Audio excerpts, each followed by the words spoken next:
My soul is welcome here. I'm in the right place at the right time. I am just where I'm supposed to be.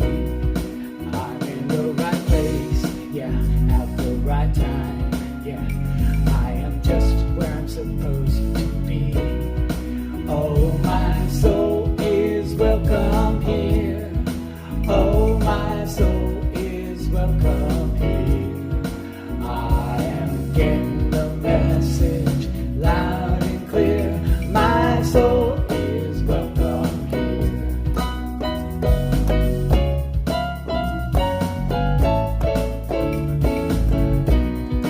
I'm in the right place at the right time. Yes, you are. I am just what I'm supposed to be. I'm in the right place, yeah, at the right time. You know I'm just what I'm supposed to be. Oh, my soul is welcome here. I know my soul is welcome here. I am getting the message so loud and clear. My soul is welcome here. Oh, my soul is welcome here. I know my soul, it is welcome here. I got the message way loud and clear. My soul is welcome here. I've got the message so loud and clear. My soul is welcome here. My soul is welcome here. My soul is welcome here. Hear your soul is believe it. Yeah, your soul is welcome here. All our souls are welcome here. Wherever you may be, our souls are welcome here. All across the earth, our souls are welcome here. Red, white, black, yellow, green, wherever you are, welcome here. Yes, we are. Our souls are welcome here. Our souls are welcome here.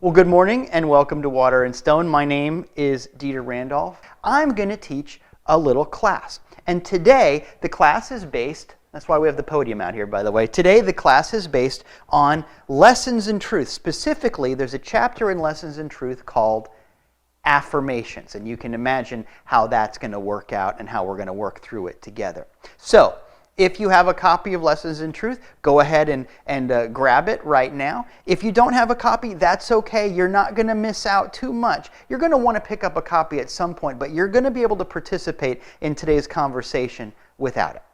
So, with that in mind, let's have our opening prayer.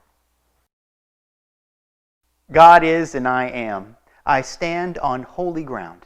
Right here and right now, there is truth. Right here and right now, there is freedom. Right here and right now, there is life. This is who I am. I am ready. From now on, I speak the truth. From now on, I choose freedom. From now on, this is my life. The unstoppable love of God prepares the way. I am ready. So, as I said, we're going to be looking at the Affirmations chapter in a book called Lessons in Truth. If you do have a copy of LIT, your cover probably looks very different than mine. And I don't want to spend a whole lot of time talking about that, but I do want to let you know that this book came out in the late 1800s. And so over the years, in the more than a century since then, it has been published and republished and edited, and some stuff has been changed and that kind of a thing. And so it's okay if some of the things that I say when I read a passage or two sound a little bit different than what you're reading in front of you. That's just how time works and how things work with it. But I have to say, I'll show you one more time. This one with that funky arrow on it, this cover, this is called a facsimile edition, and this is a very, very special thing. This is it's one of my prized possessions right here, because the facsimile edition was taken from the original plates, the original presses of the book. So it's as close as we can get to what the author, Dr. Cady, had in mind when she wrote the book all those years ago. But like I said, some of the things I say may sound a little bit different than what you're looking at. No problem. You can get a brand new copy of Lessons in Truth on Amazon, all that kind of stuff. If you follow the link from the church's website, the church gets a little bit of kickback from Amazon that helps us keep the fires burning around here. But however you get it, grab a copy of Lessons in Truth. But one more time, if you don't have your copy, it's okay. You're still going to get a lot out of this. So one way or another, buckle in. This is going to be a great class, and I'm really looking forward to hearing your questions and your comments as we work through this. So that being said, the chapter begins with an excerpt from the book of Job. Now I'll read you what I get in the NASB translation. You will pray to him and he will hear you, and you will pay your vows. You will also decree a thing and it will be established for you, and light will shine on your ways. That last part's the important part for right now. You will also decree a thing and it will be established for you, and light will shine on your ways. This is important for a lot of reasons, not the least of which being that people who are into positive Bible reading tend to avoid the book of Job. You know, it's kind of a downer in some ways. Bad stuff happens to him and all of that stuff. But if you know the story, and if you're brave enough to really work with the story, because no lie, it does require some work, but if you really work with the story, it ends up in an incredibly powerful, empowering place. And it's got something to say to you and me, because listen, you and I have been in situations where we felt like we lost everything, where we felt like the thing didn't work out. If the Bible only applies to people whose lives are working perfectly, then it doesn't apply to you and me all the time, does it? There's a lot in the book of Job. But right now, the thing to remember is, first of all, this affirmation, thou will decree a thing, it'll be established for you, all of that, comes after all of this stuff is taken away. Now that's an important point. Remember, we spent the previous month, the October series, talking about making room. You don't get to this place where you decree a thing and it's established for you until you take out the trash. That's important. That's why we have our denials, our letting go, our taking out the garbage, and then we have our affirmations. But there's a deeper thing that goes on here. In the book of Job, part of the lesson is God says to Job, basically in so many words, you have no idea how all of this works. It's not your job to know. Remember last week we talked about the idea that the details are God's job? This is part of that conversation. The basic idea is it's not your job to make this work. You can't have a happy life because you go through the motions or because you've memorized all the books, because you know a guy. And part of the problem that Job experiences is he thinks that outer stuff is going to get him there.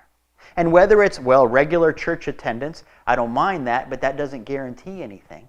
Or whether it's I faced all the four directions and I saged the thing and I wore the thing and I got the right amulet or whatever. If it's an outer thing, it doesn't make an inner change. And so God says to Job, you have no idea how all of this works. Maybe it's time you let go of that and let me do that part. And in that release, Job finds his blessing. Job, in other words, figures out what to say yes to, finally. And let's really look at that passage one more time. You will also decree a thing, and it will be established for you. That's important. You don't magically make a thing happen. Something else. God does the work. Back in the New Testament, when Jesus says, if you have faith the size of a grain of mustard seed, you will say to the mountain, be up and cast into the sea, and it will be done for you. Same deal. There is a wonderful symmetry between those two ideas. And finally, the passage ends with, and light will shine on your ways. It isn't your light, it's God's light. And when you know that, when you know what to say yes to, amazing things happen. So that's what's at stake with this chapter. But before we get too much deeper into it, it might be worth understanding how you got here.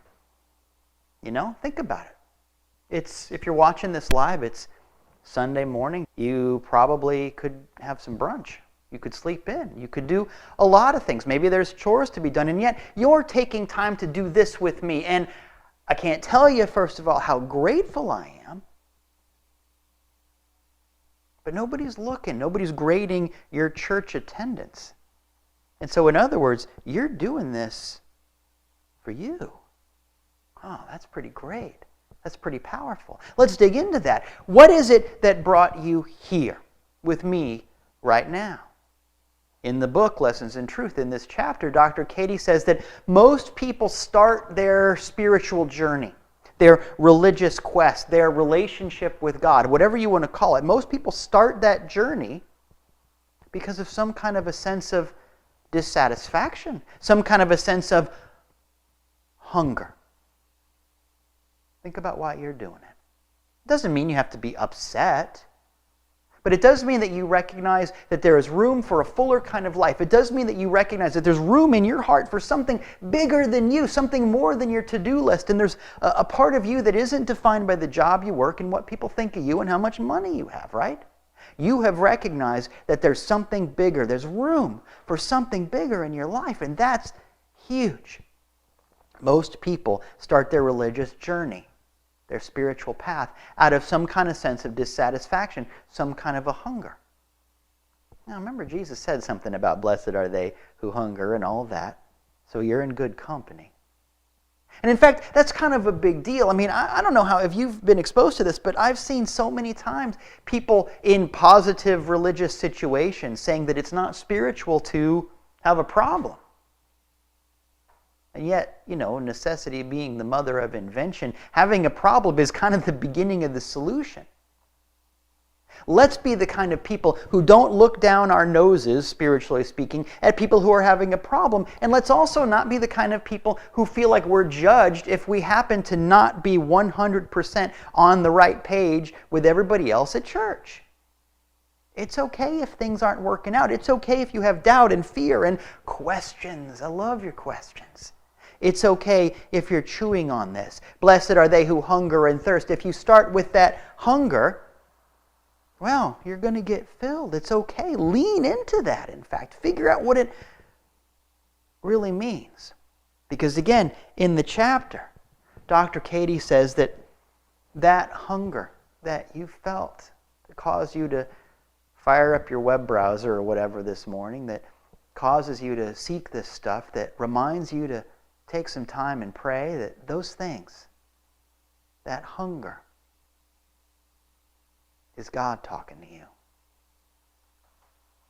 The next time you feel some kind of a sense of emptiness, some kind of a sense of, oh man, something's got to happen here, some kind of a hunger, some kind of even dissatisfaction, take a minute and go, wait a minute, God is trying to tell me something. Let's raise the stakes a little bit. Let's really honor that. Yes, that feeling gets filtered through ego stuff and emotional baggage and whatever, but at its core, it's God talking to you. Frankly, how else is God going to talk to you? We've got a lot of channels on our television, but it doesn't go up that high. How's God going to talk to you? Most people have left almost no room for miracles in their lives. They try to prove everything and know everything and control everything and run everything. You know what I'm talking about. Whether it's because they're explicitly rational people or whether it's because their spiritual path has so much to do with if I buy these things, I'm guaranteed a result. Either way, they're trying to hedge their bets. And they don't leave room for magic, for miracles, for God to talk. So honestly, for most people, the only way they get their calling is by God putting that little hunger somewhere in their hearts. And that hunger, when listened to, is the beginning of being filled. That's how this works. Dr. Cady says that the supply is always equal to the demand. I love that. I'm going to say it again. The supply is always equal to the demand. That hunger that God has through you is the miracle that needs to happen. That's what it is. The next time you feel hungry, say, okay, wait a minute. This is the miracle that needs to happen. Now, what do I got to do? How do I translate this into marching orders to do something about this? Make this into a to-do list item, that kind of a thing. Figure it out. But acknowledge first that the supply is equal to the demand. And then remember what the demand is, where it comes from.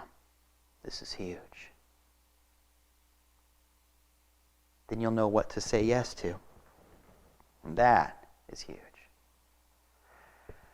I want you to know, just as it says in the book, and just as we have said so many times, you don't have to make things happen. Remember, it's not your light that shines. Remember, it will be established for you. Remember all of the things that we've talked about so many, many times. You don't have to make things happen. That is God's job. And it's the job that Job learns about. You don't have to make things happen. You have to instead be still and know. Be still and know. And let that knowing then carry you into action. But it has to do with receptivity. It has to do with listening, with responding to something instead of forcing something. And you know the difference. As I always say, it's the difference between paddling and surfing. Do a little less paddling in your life and a little more surfing in your life, and you'll be a happier person, and life will work for you because you've given God a little bit of room. You don't have to make things happen. Just be still and know. Sometimes you got to know it. This is a tough part. If you're writing something down, this is a good thing to write down. Sometimes you have to know it in the face of the way things look. Sometimes you have to know it in the face of the quote-unquote facts. That's the big deal. The doctor tells you something you don't want to hear. Your job is to be still and know that God is life. And that power that put me on this earth, that brought me into expression, is the power that can cleanse and heal and fix it. And you got to know that in the face of somebody telling you maybe not. You know, the fact may be that the money's not there, but you know that God is your source. You just got to connect the dots. And that might sound overly simplistic, but the truth is simple, my friends. That's how all of this works. Sometimes you have to be still and know in the face of facts, because the deal is that God is bigger than those facts. Think about all the times something powerful happened to you that was too big to explain. It just happened. It just was. It just is. Think about how those are the things that are meaningful, like we always talk about, that are magical, that move you. I love it. In my version of the book, it may or may not be in yours, I've got this quote. She says, "Spiritual laws cannot be compassed in mortal words." Spiritual laws cannot be compassed in mortal words. In other words, you don't got to explain anything to the doctor. You don't got to explain anything to the checkbook. Yeah, you got to live in that world. You got to deal with the doctor. It's good to get a checkup. It's good to balance your checkbook. Live in that world too, but understand that that world can't define you. Understand that spiritual laws are bigger than that. And stop trying to prove it and explain it and wrap your head around it, and just start trying to live it. Here's the thing, try to say yes to it. Look, if I showed up at your house and said, "Hey, I want to give you $1 million," some of the people watching this would say, "Yeah, I know, Dieter. I'm down for that. Okay." And some of you would say, "I don't know. What's the catch? Maybe I shouldn't." And I get that. I'm just a person in the world, and maybe we don't even know each other all that well. But I'm telling you, God is saying that to you all the time. I'm telling you that that's what's on the table. You get to decide how you respond to that. You get to decide if you're going to look for the fine print when God shows up at your house. How will you respond? It's not a hypothetical question. It's happening right now, and you know it. I got to tell you, so often my work with people when they come to me from a different religious path and they say, how do I get started with this? How do I pray? What do I read? What do I do? What do I say? Do I kneel, bow, stand, sit, spin, do the hokey pokey? What do I have to do? How do I get there with God to make it okay? People phrase the question in different ways, but that's the essence of the question. And I got to let you know that so often what I have to say to people in one version or another is this. Are you ready? God already likes you. It feels like I shouldn't have to say that, but I find myself saying it a lot. God already likes you. You don't have to make yourself likable by God. What, are you going to change your hair? For some people, it might not be a bad idea, but you know what I mean. So, as we talk about affirmations, here's one of the rules about how affirmations work. Affirmations don't change God's attitude towards you. It's the other way around. Affirmations don't change God's attitude towards you. They change your attitude towards God. The point of an affirmation is not to talk God into anything, because God doesn't work that way.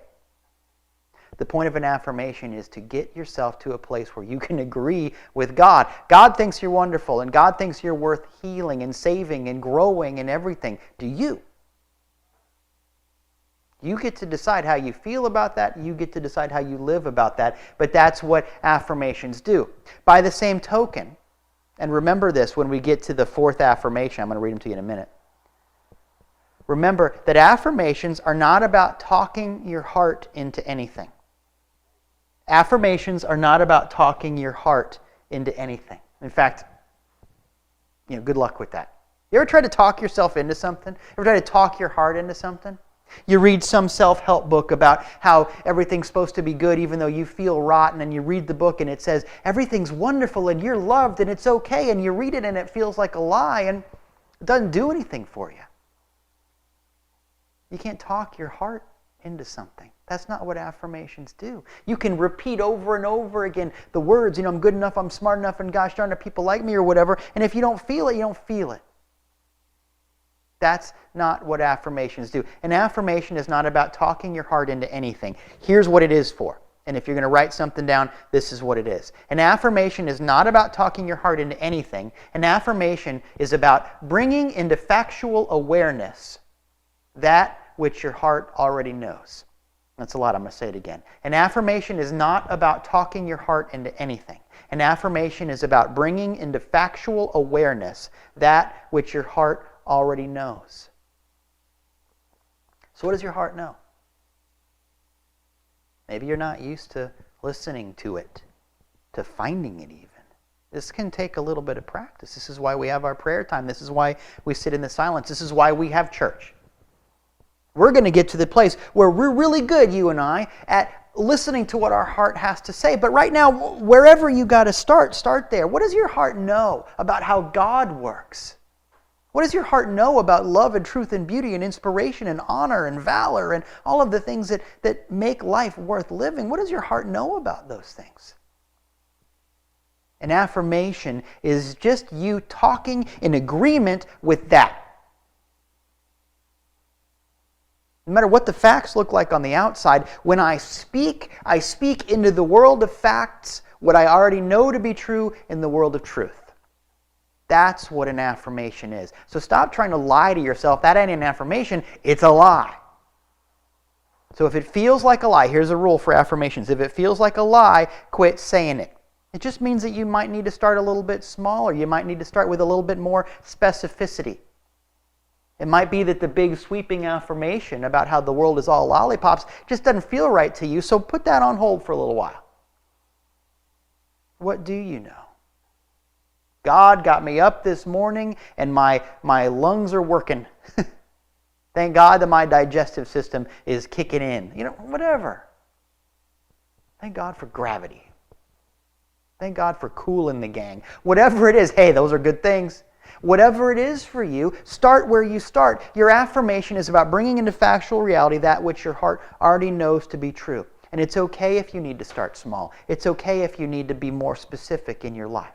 Now, with that in mind, in the book Lessons in Truth, she gives us, Dr. H. Emilie Cady gives us 4 sweeping affirmations. And these are definitely big picture things because Lessons in Truth is a big picture book. And so it might be that these feel too big for you, but I will say that in one way or another, these affirmations cover everything. So I'm going to read them to you, and like I said, you have them in your book as well, but some of the wording might be a little bit different, and that's okay. That's why I'm not going to show them on the screen or anything like that, because it doesn't really help. If you've got the book, use your version of it. If you don't have a book yet, like I said, just listen along. So here are the affirmations. Here's the first one. God is life, love, intelligence, substance, omnipotence, omniscience, omnipresence. God is life, love, intelligence, substance, omnipotence, omniscience, omnipresence. Well, that's a good place to start. And don't you like the idea that she doesn't say God is omnipotent, which means an all-powerful guy, like Charles Atlas or Superman or somebody. But rather, God is omnipotence. All instances of power are instances of God. God is not omniscient, a smart person. God is omniscience, all-knowingness. And wherever there is knowledge, wherever there is mind, there is God happening. God is not omnipresent. He's not everywhere. He doesn't see you when you're sleeping and know when you're awake. God is omnipresence, not omnipresent. Wherever there is presence, there is God. And this is deep stuff. So right away with that first affirmation, we are redefining our terms and understanding that wherever we are, God is happening. And if you really know that, that can get you out of a lot of pickles, you know? It's a great place to start. Second affirmation. I love this one. I am a child or manifestation of God, and every moment His life, love, wisdom, power flow into and through me. I am one with God and governed by His laws. I'm going to say that again. I am a child or manifestation of God, and every moment His life, love, wisdom, power flow into and through me. I am one with God and governed by His laws. Okay, so we know who God is in the first affirmation, and now we know a little bit about who we are. Each and every moment, I claim my birthright. Each and every moment, that wisdom and power and presence and all of it is a part of who I am. I am one with God and governed by His laws. Once again, that means I'm not governed by what the facts are. I'm not governed by the diagnosis. Yeah, it's real, it happened, it's factual, and I'm going to deal with it. I don't have my head in the sand, but I understand that I'm not governed by that. I'm just experiencing it. I'm not governed by it, I'm just experiencing it. And that is a huge difference, and when you know it, you can start to really live. Okay, affirmation 3. This is a good one to remember, I have to say. I am spirit, perfect, holy, harmonious. Nothing can hurt me or make me sick or afraid, for spirit is God and cannot be hurt or made sick or afraid. I manifest my real self through this body now. One more time. I am spirit, perfect, holy, harmonious. Nothing can hurt me or make me sick or afraid, for spirit is God and cannot be hurt or made sick or afraid. I manifest my real self through this body now. If God is who God is and I am who I am, this is what I can experience. God doesn't get sick. God doesn't get hurt. God isn't afraid. There's a part of me that is just as indestructible, just as unkillable, just as unscarable. And I manifest that real self through this body now, through this moment, through this experience. That's a heck of a choice. And finally, the fourth one. God works in me to will and to do whatsoever He wishes me to do, and He cannot fail. One more time. God works in me to will and to do whatsoever He wishes me to do, and He cannot fail. Now remember, I said a little while ago, we're going to pay a special attention to that fourth affirmation, and there it is. It's God who does the willing. It's God who does the doing. I am surfing this. I can fail, and I have failed. Haven't you? We're not going to judge that. It's one of those things. But God doesn't. In those moments, when I need that affirmation, those are the moments where I remember, oh, wait a minute. I'm going to work with God instead of trying to do it my own way. That's the Job lesson. It's your lesson. It's mine. That affirmation is saying, all right, God, I'm out of the way. What do we got to do? You and me. Oh, and that's powerful. And I say that's powerful, but I want you to remember with me as we start to close up the class today. I want you to remember that these affirmations are not magic words. It's not going to do you a lot of good to tattoo them on anything or embroider them on anything. I think they're beautiful. But they're not as beautiful as what your heart has to say. You might need to tailor these things to match your situation, to match where you're at. Like I said, it can't feel like a lie. If you don't feel spirit, perfect, holy, harmonious, it doesn't matter how many times you say it. It's not about rote. You'll get there. You might need to save these affirmations for later, and that's okay. What's going on with you right now? What does your heart know right now? They're not magic words. Use what works for you. Use what your heart agrees with, and open yourself to bigger and greater agreement as we go. If you've been around Water and Stone Church for a long time, you know one of the affirmations that we use a lot, we use it in our opening prayer that we shared just a little while ago, and we use it all the time, is this. You ready? I am ready. There's a lot in there. There's that I am, that idea that that's what God calls himself. It is God exists, so do I. Let's do this. It's a good affirmation if you know what it means. And one that I use all the time too, helps me, is I just say, I know who I am. There are times when you get scared. There are times when, well, I don't know if this is going to work. There are times when I don't know where to turn. You know, those kinds of moments. But wait a minute. Who are you? You got this far. God got you this far. Do you know who you are? You know, I think so many times the Jesus Christ message, when people would say, I'm no good and you're everything, Jesus would say, look, God's our Father. The thing about me is I know who I am. So do you? Do you know who you are? Because who you are is pretty amazing. And yeah, you're just starting to discover it. That's okay. This is an endless journey, but what a trip to be on. Look, this affirmation thing, this is how the universe works. It's time for you and me to get to work too. So thanks for studying this chapter with me. I can't wait to hear what you have to say. In the meantime, keep those questions coming in the dialogue and in every other way. This was a lot of fun. With all that in mind, I want to thank you for all that you do to support this ministry. Thank you so much for liking and subscribing and sharing. Thank you so much for participating in the comments. Thank you for all the emails and text messages and everything else that you send in during the week. It means a lot. Thank you for all that you do. Thanks for spreading the word. Thanks for living this.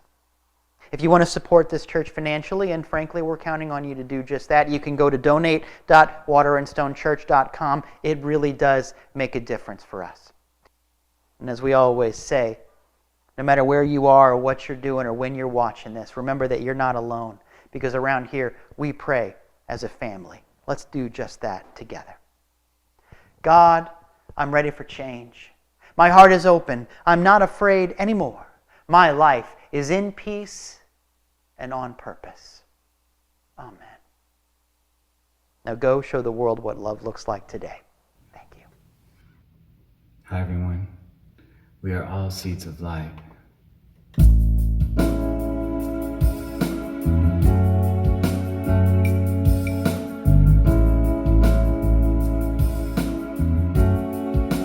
Once there was a spark, a little seed of light, drifting through the dark, just wanting to be bright. It gently fell to earth, and joyfully it grew, emerging in its birth. As a miracle of you, we are seeds of light, children of the sun. We are born to shine, angels everyone. We are seeds of light, grown with love. Pieces of the dream God was dreaming of.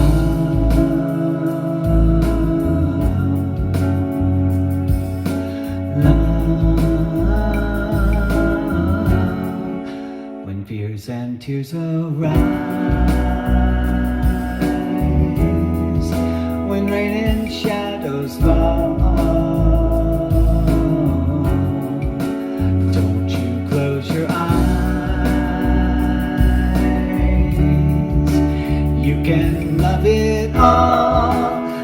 life was meant to live.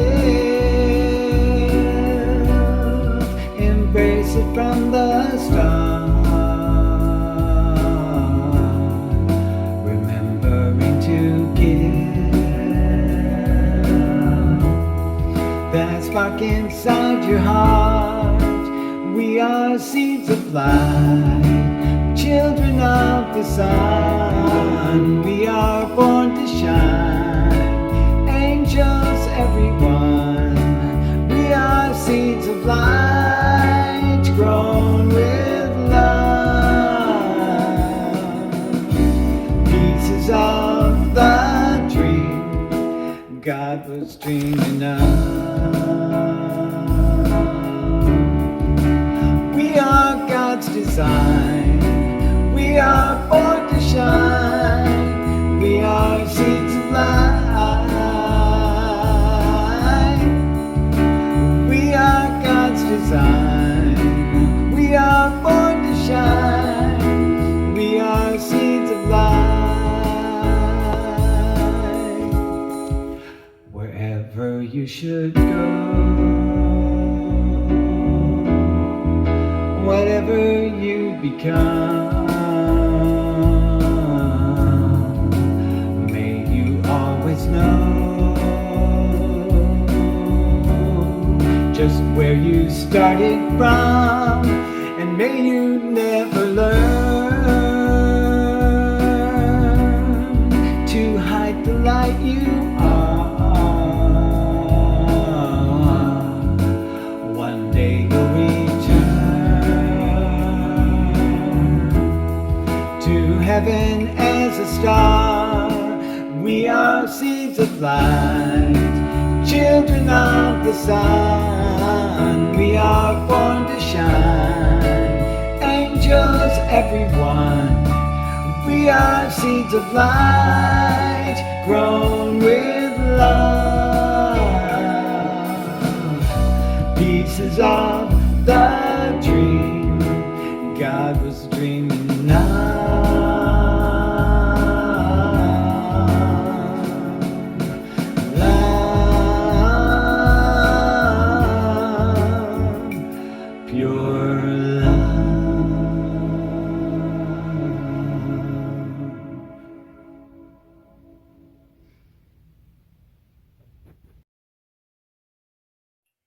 Welcome back. We Affirm today's lesson helps you realize your soul's purpose and your dreams. Now, here are a few bits of information you may find helpful while I'm away recovering. First of all, concerning in-house services. We are not holding in-house services at this time. Now, rest assured that the board meets regularly, and when guided to reopen the building, you will be informed through all of our various informational resources. During this time, we will continue our Sunday service online on both our Facebook page. That address is www.facebook.com/Unity Sebring. Again, for our Facebook page, www.facebook.com/Unity Sebring, and on our website. And that address is www.unityofsebring.org. Again, our website address is www.unityofsebring.org. Now, concerning Sunday speakers, we have lined up some really awesome ministers and great guest speakers to present service until I return. Information concerning classes and support group meetings.